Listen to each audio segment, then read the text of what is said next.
Hello, Shoyan here. Today marks the start of season 5 and we're at a new construction site. I start by installing the seals, which is the first step in carpentry. With the homeowner's kind permission, this is the 5th new build we filmed. I think it's the 3rd video covering seal installation. The process doesn't change much between sites as it's all about placing the seals on the foundation.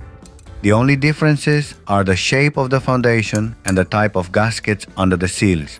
The important part is positioning the seals precisely.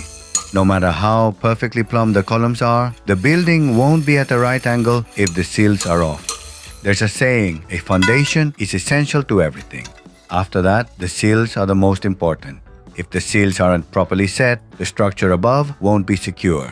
I take my time to install them accurately. この高さで基礎の高さにしてある。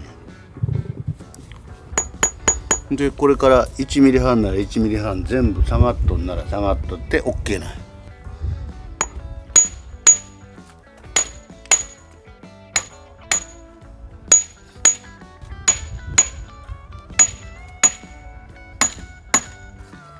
First, I mark the foundation. The supervisor has already measured the right angles, but that doesn't mean the exact center of the structure has been determined. Even if the right angle was measured with a theodolite, it doesn't guarantee that the seals will sit evenly on the foundation in the case of a large house. While I don't adjust the right angle, I can check and adjust the balance on site. After checking the balance, I mark where the seals will be positioned as evenly as possible. Rather than marking the center line, I mark where the edges of the seals will be.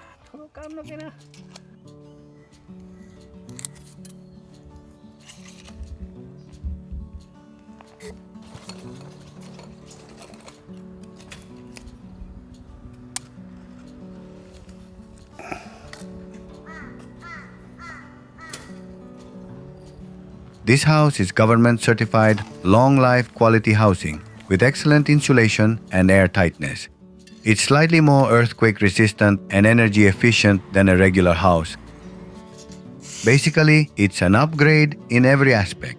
Of course, it costs more, but by today's standards, long life quality housing is considered top quality.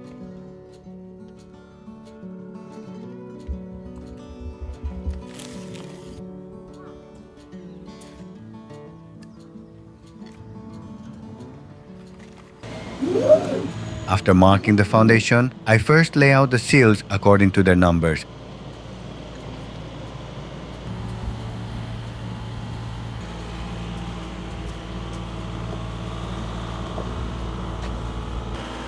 Then, I mark the position of the seals with notches on both sides in the order in which they will be installed. I could work in reverse order or start from the middle. But this method is easier, reduces mistakes, and makes the measurements more straightforward.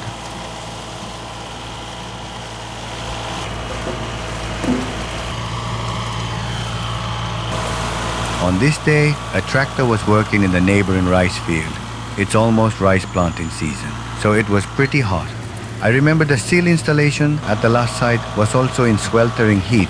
That was in May, and the last 2 Mays in Japan have been quite hot.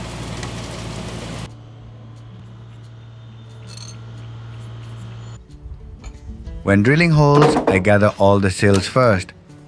This way, the shavings accumulate in one spot, making cleanup easier later. It's a bit of extra work, but I prefer to drill all the holes in one go.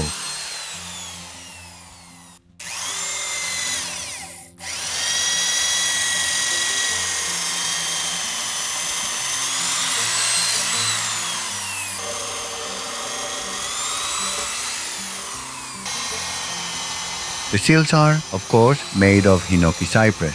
I'm using a 22mm auger bit for the anchor bolt holes and a 24mm bit for the thicker hold-down bolts. Over time, after using the bit for a few houses, it starts to dull and leaves a lot of burrs on the backs of the seals. These burrs need to be removed because they can interfere with the seal gaskets during installation. Before placing the sills, I set the sill gaskets. This time, I'm using airtight gaskets without holes for ventilation because this house is meant to be airtight. これね。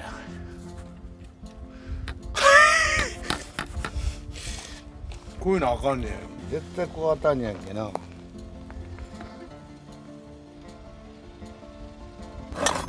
I always think when I need to cut gaskets that it's strange how they have so many openings on top, yet somehow still overlap the anchor bolts. But even with that, they manage to support tons of weight for decades. Reinforced plastic is really impressive.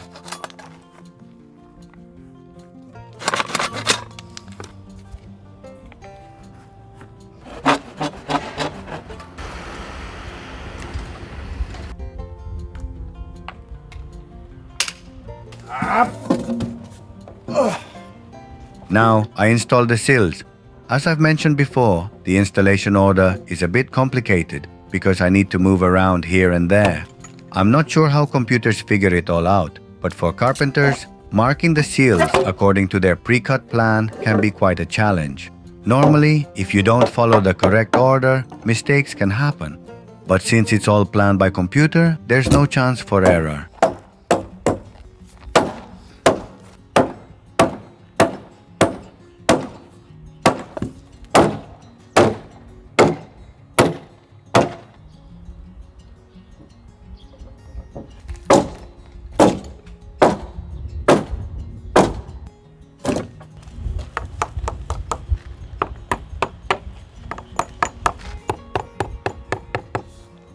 Next, I secure the seals. Instead of using a regular nut, I'm using something called a screw washer, which combines a nut and washer into one piece. The benefit is that the bolts won't protrude on top, leaving a flat surface for the structural plywood. The downside is that the nut is pretty thick, and if the hole is even slightly off from the anchor bolt when temporarily securing it, it can cause the sill to shift. So, getting the seals in exactly the right position can be tricky.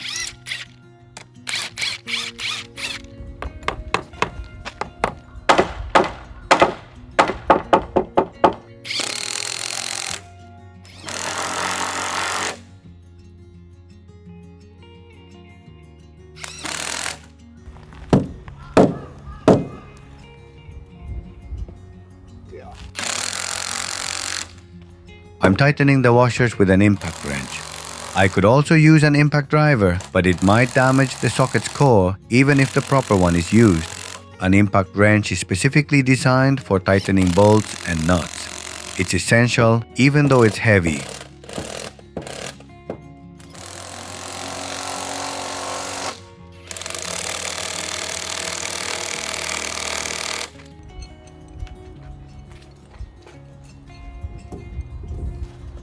Once the seals are aligned, I install the beams. When installing the beams, I attach plastic posts underneath. We could use steel posts, but since we're near the sea, we prefer plastic ones. People in port cities tend to avoid using metal.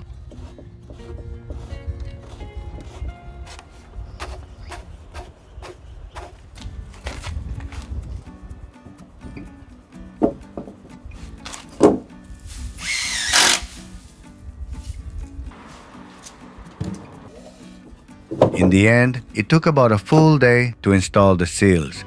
Even if there were 10 more seals, it wouldn't take much longer. I work step by step, so it takes all day.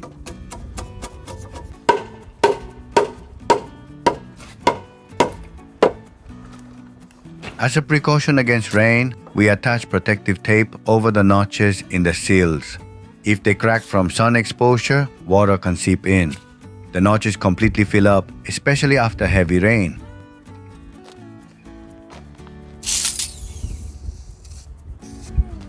Before I forget, I measure the height at the base of the porch posts under the overhanging roof. I place them and measure the height from the ground to the bottom of the trophy cup.